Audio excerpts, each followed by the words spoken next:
So on the Maker 100, we're going to do the Ethernet Vision Shield. So here's the Portenta. I've got it flashing green, which is the boot mode.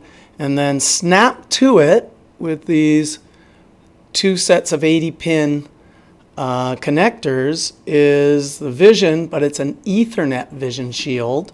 And I've got the Ethernet plugged in. So let's go to the code. Yeah, you can just copy the code from here, put it in here, and that is one right there, but let's just do this. Okay, so let's check the port, there's COM6, and let's fire it onto it. I'm not going to save it. Okay, so a little bit confusing, this code. What's nice about the Ethernet Shield is you don't have to supply a password. There's no secrets tab here.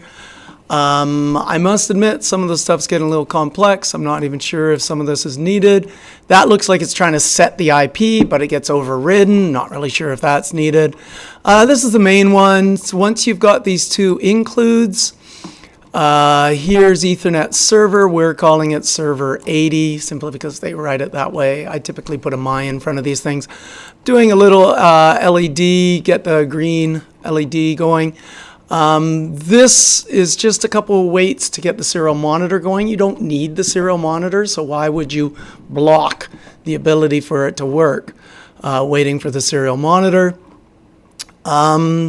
Little bit of here. What's the important stuff is right here. Two things that are going to be determined. Oh, it's already compiled. So let's go see what happens. We switch the port. We go to serial. Don't worry about that error message there. And now we're doing these 5 seconds waits. There's that little dot.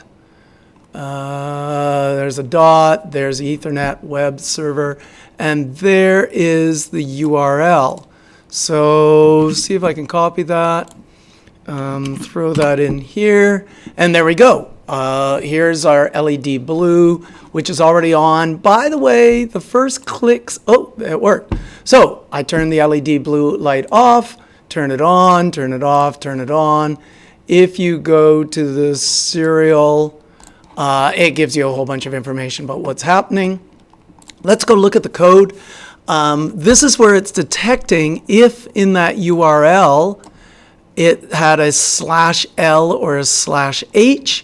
It's determining whether to turn the blue light on or off. Reminder, everything on the Portenta is reversed. So high actually means off and low actually means on. Right here is where it's printing these buttons that you see. LED blue, I'm just doing, this is web page writing. And it's a little bit of fancy code there.